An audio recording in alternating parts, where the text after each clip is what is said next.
Muito bem, tem uma perguntinha aqui para o pastor Arilton. Olha aí, pastor Arilton, essa aqui é para você, hein? Você no programa fala muito sobre o santuário e tudo mais. O Lucas tem 18 anos, gosta muito do programa. A pergunta é a seguinte: como os sumos sacerdotes trabalhavam no templo de Herodes, no lugar santíssimo, sem a presença da Arca da Aliança? Um abraço a todos vocês aí.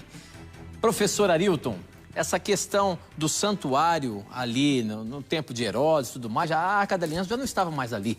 Como é que era feito o Yom Kippur? Como que era feito o dia da expiação? Como é que funcionava esse trabalho todo, professor? Obrigado aí pela pergunta, né, que foi encaminhada. Qual é o nome dele, Tito, rapaz? O nome dele é, deixa eu ver aqui, Lucas. Lucas, obrigado, Lucas, pela pergunta.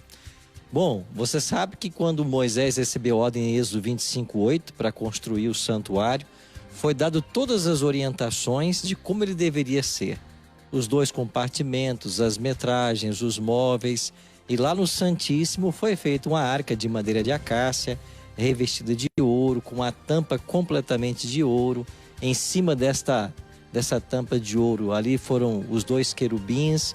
E dentro dessa arca foi colocado as 2 tábuas, né, que Moisés recebeu lá no Monte Sinai.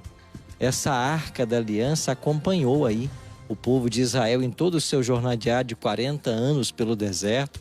Quando o povo chega na Terra Prometida, né, lá em Shiló, né, Rodrigo, como é a expressão correta lá, vai ser Shiló a primeira capital do povo de Deus, e lá vai ficar a Arca, né, que posteriormente, quando Salomão constrói o templo, lá em Jerusalém, a arca é levada para lá. Então essa arca era um símbolo da presença de Deus.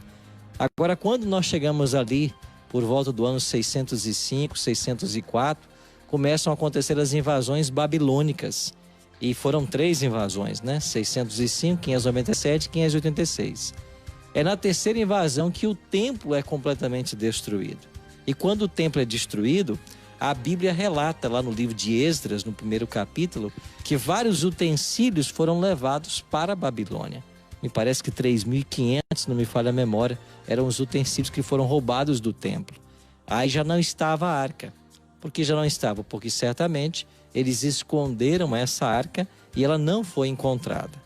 Quando chegamos depois dos 70 anos de cativeiro e o povo de Israel volta para Jerusalém, eles ali começam um processo de reconstrução do templo, que vai ser reinaugurado nos dias de Zorobabel, depois a ser reformado por Herodes, por volta do ano 8 a.C., mas você já não tem a arca. Mas os serviços continuaram, mesmo sem a presença da arca. Então não foi a ausência da arca que evitou ou que impediu que os sacrifícios continuassem, inclusive com a aprovação divina, porque tudo isso teve o seu valor, a sua função, até que Cristo veio. E é com a morte de Jesus, com o rasgar do véu, que nós entendemos que todo esse cerimonial alcançou o seu ápice e teve o seu cumprimento. Mas aí o Rodrigo vai responder, né, Rodrigo? Se a arca vai ser encontrada, nós entramos agora na questão da arqueologia, né? Bom, é o desejo de todo arqueólogo, mas nós não podemos afirmar. Alguns acreditam, eu particularmente, que ela pode estar embaixo ali do Domo da Rocha, em algum lugar daquele ali, mas eu posso ser uma inferência. Só que se nós escavarmos lá, vamos proclamar a Terceira Guerra Mundial.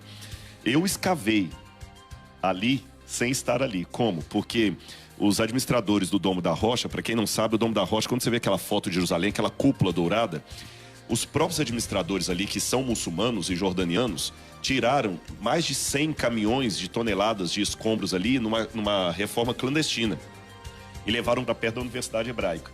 Quando o professor Gabriel Barcay viu aquilo ali, falou: a gente não pode escavar lá, mas a gente pode peneirar o que eles tiraram. Então eu participei dessa escavação, que na verdade era um peneiramento, e a gente encontrou muitas coisas interessantes ali, né? Mas uma coisa que me chamou a atenção, pastor Arilton, quando você estava respondendo, é justamente a parte de Apocalipse, quando fala que João viu a arca da aliança no céu, e houve trovões e terremotos e grande saraivada. 11:19, exatamente, Apocalipse 11:19, está aberto aqui, olha. Abriu-se então o santuário de Deus que se acha no céu, e foi vista a arca da sua aliança no seu santuário, e sobrevieram relâmpagos, vozes, trovões, terremoto e grande chuva de granizo. Se a arca daqui da terra será reencontrada ou não, eu não sei. Mas a prova maior de que a arca tem uma função nos tempos do Novo Testamento é que lá no Apocalipse, João tem uma visão do céu se abrindo e a arca sendo mostrada. Aí eu pergunto, se o sábado foi abolido, se a lei foi abolida, que arca é essa que João vê no Novo Testamento? Qual a razão dessa arca aparecer? E o que será que ele viu no quarto mandamento? Lembra-te do dia de sábado para o santificar ou guardai domingos e festas? Eu sei que o programa aqui é para as pessoas nos fazerem perguntas, mas eu estou devolvendo a pergunta para o telespectador. Se os mandamentos não têm sentido nenhum no Novo Testamento, como explicar Apocalipse 11, 19? Por que Deus mostrou a João o céu aberto e a arca da aliança ali? E o que ele viu no quarto mandamento? O sábado, o domingo ou apagado? Não sei, é uma pergunta muito honesta e respeitosa que eu faço. Agora vem uma pergunta aqui do internauta. Aí, ó, professor BJ, é dos seus internautas aí, hein? A pergunta é para você. A pergunta é a seguinte: a graça de Deus tem sido usado como desculpa por muitos para continuar em pecado. O fato de sermos salvos unicamente pela graça nos dá o direito de viver a vida pecando? Professor BJ, e aí? Que história é essa? Olha, eu vou ler um texto aqui, Efésios capítulo 2, verso 8 e verso 9, diz assim: porque pela graça sois salvos mediante a fé, e isso não vem de vós, é um dom de Deus, não vem de obras para que ninguém se glorie. Então, realmente, essa parte das obras não serem pré-requisitos para a nossa salvação, isso é importante a gente lembrar, até com base numa resposta que a gente já deu aqui sobre o que é pecado, né? Pecado não é só uma ação, pecado é um estado. E às vezes a gente define pecado apenas como atitudes e a gente esquece da gravidade do pecado e da nossa necessidade de uma força além da nossa para nos tirar do pecado. Então, o que nos salva é a graça, não as obras para que a gente não se glorie. Mas é claro, infelizmente, como a gente falou aqui do problema que muitos não vivem em equilíbrio, alguns pegam isso como desculpa para continuar pecando. Eu até assisto bastante aqui o Namira e ouço a expressão aqui do professor Leandro de que a gente é pecador, mas não é pecadeiro, não deve ser pecadeiro, né? E muitas vezes as pessoas pegam isso como desculpa e falam, não, já fui salvo, posso continuar pecando, quando na verdade, quando eu sou salvo, eu entendo o sacrifício que Jesus fez por mim e como resposta natural desse sacrifício, eu quero me tornar como aquele que me deu essa salvação. E aí, pouco a pouco, a gente vai se tornando como ele e representando ele para outras pessoas. Então, quem defende a graça e usa a graça como desculpa para continuar pecando, infelizmente não entendeu a graça, porque a graça, ela custou caro, ela custou a morte de Jesus.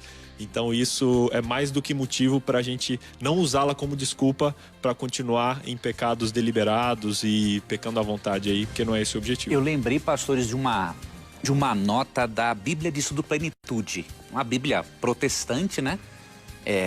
Sobre Romanos 3,31, né? Quando Paulo fala, anulamos a lei pela fé, não de maneira nenhuma, confirmamos a lei.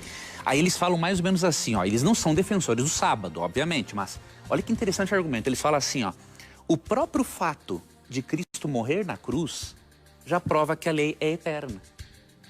Né? Eles falam assim, o plano da salvação não teria lógica alguma se essa lei pudesse ser mudada. Né? Não seria ele poderia fazer os arranjos já lá no céu, né? Mudar esta lei e não sofrer tudo o que sofreu.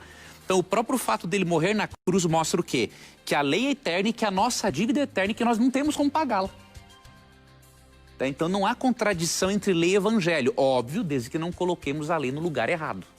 Né? Então a Bíblia diz tudo plenitude, ali em Romanos 3,31 tem esse comentário bem interessante. Eu também queria citar só uma frase de um teólogo não adventista, Dietrich Bonhoeffer. Ele escreveu um tratado sobre Nachfolge. Nachfolge em alemão seria o discipulado, o preço do discipulado, acho que o custo do discipulado, o título ficou em português.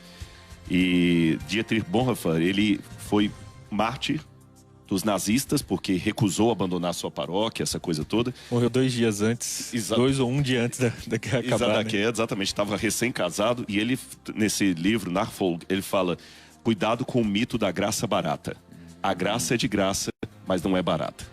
Cuidado realmente com o mito da graça barata. Eu acho que essa frase aí já resume explica tudo. Bastante isso aí também.